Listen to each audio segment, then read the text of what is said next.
Donc la préparation, moi je la structure autour de 4 étapes pour préparer le KPS externe. Une première étape sont les repères, ce qu'on est en train de faire à l'heure actuelle. Une deuxième étape beaucoup plus longue, beaucoup plus approfondie, qui porte essentiellement sur les connaissances. Là, ça va être un petit peu la traversée du désert.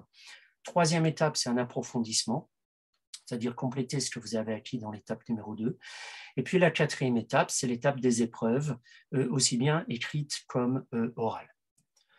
Ces 4 étapes sont structurées à travers 4 approches différentes et complémentaires: l'organisation, un travail sur l'organisation, un travail sur la méthodologie, sur différents types de production et sur les connaissances quand même. Il y a besoin de connaissances aussi. Et voilà à quoi peut ressembler une préparation au KPS externe. Dans la première étape, on pose des repères au niveau de l'organisation, de la manière dont vous allez pouvoir vous organiser, vous, à titre individuel, faire le point sur les connaissances, sur les compétences, sur les attentes du concours, avoir en main les différents référentiels scientifiques, pédagogiques, didactiques, et puis cadrer un petit peu les différents thèmes au concours. Et puis ensuite, on rentre dans la deuxième étape, la deuxième partie, où là, on creuse vraiment les connaissances. Mais on creuse également la méthodologie des différents exercices, des différentes épreuves. Parce qu'il s'agit, en gros, votre savoir, je ne veux pas vous faire mal, mais votre savoir ne sert à rien. Il ne sert à rien. Il ne sert à rien tant que vous le gardez pour vous. Autrement dit, votre savoir ne prend de sens et n'a de finalité que dans la mesure où vous êtes capable de le transmettre. Et j'ai même envie d'être plus subtil. Il ne s'agit pas de le transmettre parce qu'on n'est pas à l'université. Mais il s'agit de mettre les élèves en activité de telle sorte que ces activités leur fassent travailler des compétences, leur permettant d'accéder à des connaissances, tout en se construisant un esprit critique. Et c'est ça qui est attendu chez l'enseignant. Donc, vous aurez beau accumuler des connaissances, si vous ne savez pas les organiser de telle sorte à faire ce qui est attendu de vous, vous vous ferez plaisir, c'est agréable aussi, mais ce n'est pas ce qu'attend le jury. Troisième étape sont les approfondissements. Autrement dit, on va rentrer dans le détail de certaines questions, on va compléter les connaissances en rapport, par exemple, avec l'actualité, par rapport à certains articles que l'on a dans les revues d'histoire ou de géographie. Et puis, on va commencer à entrer également dans les entraînements au niveau des compositions et des deuxièmes épreuves, le DA. Et puis après, on rentre vraiment dans la période des épreuves où là, on va continuer cet entraînement, alors à la fois pour les écrits, mais ensuite pour les oraux, où là, il ne faudra pas attendre d'avoir les résultats des écrits parce que les oraux, en gros, ils arrivent à peu près 3-4 semaines après. Donc, si vous attendez d'avoir les résultats des écrits pour préparer les oraux, là déjà, vous aurez une bonne quantité de travail, vous aurez une bonne dose de stress et malheureusement, sur certains aspects, il sera peut-être trop tard. Même si rien n'est joué d'avance, hein, attention. Alors, les prochains événements, justement, pour vous permettre de vous préparer à tout ça, il y a une masterclass qui est prévue le mardi 20 septembre à 19 h, où là, je vous proposerai de travailler sur l'organisation, votre organisation, à 3 échelles différentes. D'une part, à l'échelle de l'année de préparation. Quand je dis année, je suis un peu généreux, en fait, c'est 9 mois, c'est comme une naissance. Hein, voilà, vous avez une idée qui a germé, elle pousse comme un bébé, hein. Puis à un moment donné, il va falloir faire sortir tout ça. La fameuse délivrance, ça va être un petit peu douloureux, mais alors après, oh, quel plaisir, qu'est-ce qu'il est beau mon bébé, ou qu'est-ce qu'il est beau mon concours, parce que je l'ai réussi. Donc, une préparation sur l'ensemble de l'année, où là, on va poser des dates.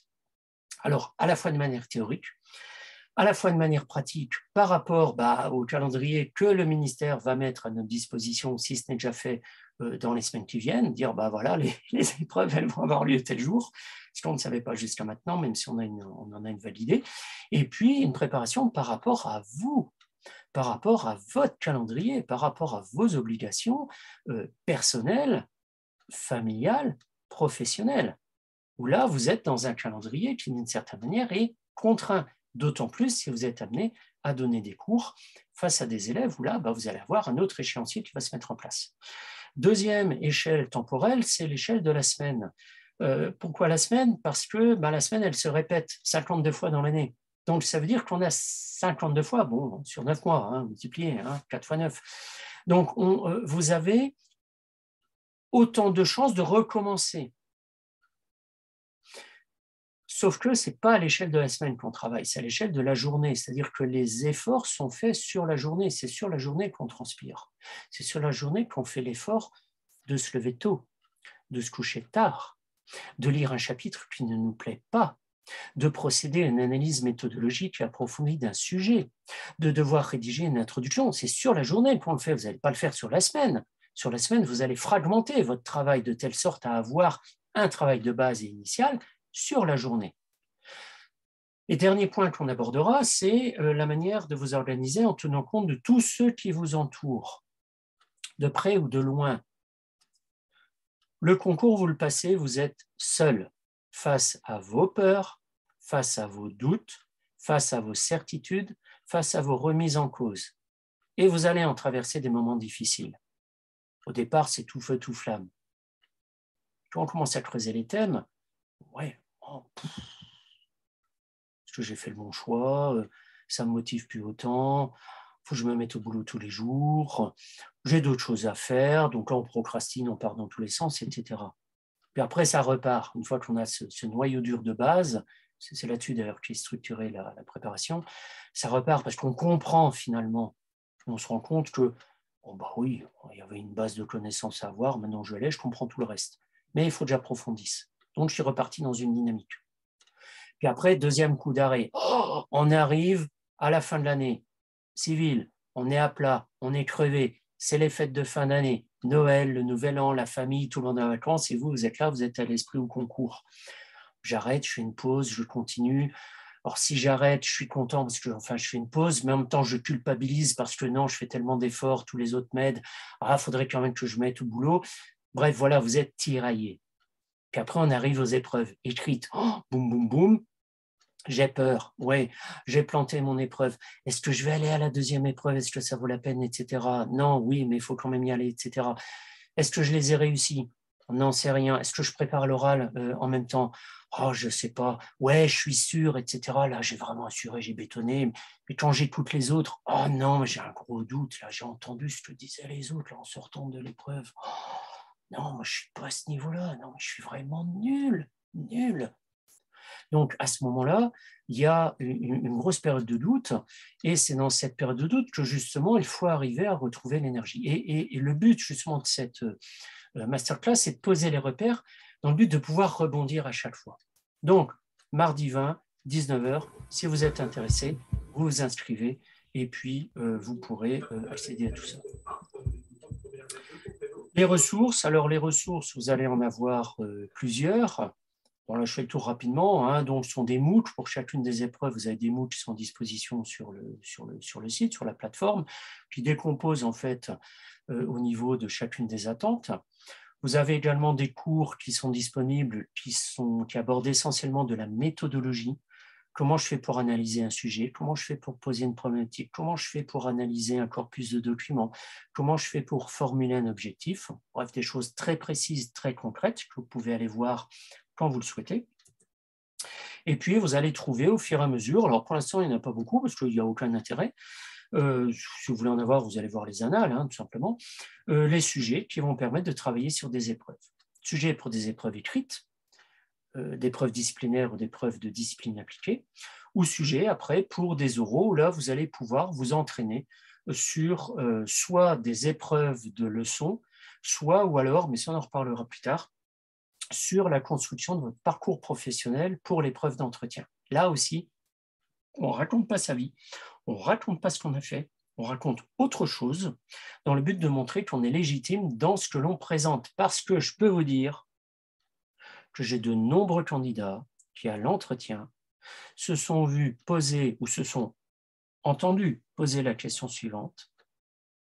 Madame, monsieur, dites-nous un petit peu, quelle est votre légitimité à présenter le CAPES d'histoire-géographie au regard de votre parcours? là, il y a un grand moment de solitude. On se dit, mais je suis si nul que ça? Pourquoi me poser la question? Je suis légitime. Je suis à l'oral, donc j'ai déjà montré ma légitimité. Et le problème, il n'est pas là. C'est que maintenant, il faut leur faire comprendre. Il faut argumenter là-dessus. D'autant plus que vous êtes sur une pente glissante. Qu'est-ce que vous allez dire à ça? Donc là, il y a une préparation. Cette préparation est extrêmement importante parce que ça va vous éviter, non pas de dire des bêtises, votre parcours, il est ce qu'il est, mais de mettre le doigt et d'insister, de mettre en valeur, de mettre en exergue ce qui légitime votre parcours et le fait de postuler au concours du CAPES externe de telle sorte que le jury n'ait pas à vous poser la question, mais par contre puisse se rattraper sur d'autres choses. Ça, je vous rassure, ou je vous angoisse. Et puis, vous aurez également des séances individuelles où là, on va pouvoir travailler la méthodologie, travailler des connaissances, répondre à vos questions, travailler l'organisation. Bref, c'est vous qui choisirez au fur et à mesure des séances ce sur quoi vous souhaitez travailler. Vous aurez également différents événements. Alors ce soir, donc, on a un webinaire qui dure un petit peu plus longtemps que prévu, mais ce n'est pas grave. Ce webinaire, il a pour objectif de découvrir ce qui vous attend. Là, je vous ai montré ce qui vous attend à l'échelle de la préparation du concours et d'une certaine manière pour chacune des étapes. Donc, vous aurez dans l'année plusieurs webinaires pour chacune des étapes au concours, vous donnant les repères de ce que vous pouvez travailler pour justement atteindre l'étape suivante dans le but d'avancer de manière à la fois séquentielle, mais de manière productive. Ces webinaires sont ouverts à tout le monde. Si vous connaissez des candidates ou des candidats qui sont intéressés, ils peuvent s'inscrire, il n'y a pas de souci. C'est ouvert à tout le monde. Ces webinaires sont complétés par des masterclass où là, on approfondit un aspect. Par exemple, un des aspects qui sera approfondi dans la prochaine masterclass, c'est concrètement comment je fais pour m'organiser. J'ai une vie de dingue, je dois m'occuper de la famille, des courses, de ma grand-mère, des voisins, de mon mari ou de ma femme accessoirement, des enfants, etc. En plus, j'ai un boulot, j'ai des cours à préparer, mais par-dessus tout ça, j'ai le concours à préparer. Non, mais c'est une vie de fou. C'est une vie de fou. Comment est-ce que je fais pour équilibrer tout ça? Ben justement, ce sera le but de cette masterclass. Alors, cette masterclass est complétée également par des ateliers où là, les ateliers abordent des choses précises, c'est-à-dire que je vous place en situation 2. Par exemple, je vous donne un sujet pour l'écrit, je vous laisse 3 minutes pour l'analyser et en extraire les informations essentielles ou, comme disait l'autre, la substantifique moelle. Je vous laisse 3 minutes de réflexion et au bout de 3 minutes, on sort ou je vous propose une réponse que l'on peut discuter ensuite. Donc, vous êtes placé dans les ateliers en situation de production telle que vous le serez à la fois à l'écrit et ensuite à l'oral. Les webinaires sont ouverts à tout le monde, ils sont gratuits. Les masterclass et les ateliers sont réservés uniquement aux personnes inscrites dans le cadre de la préparation, c'est-à-dire qui ont pris un abonnement.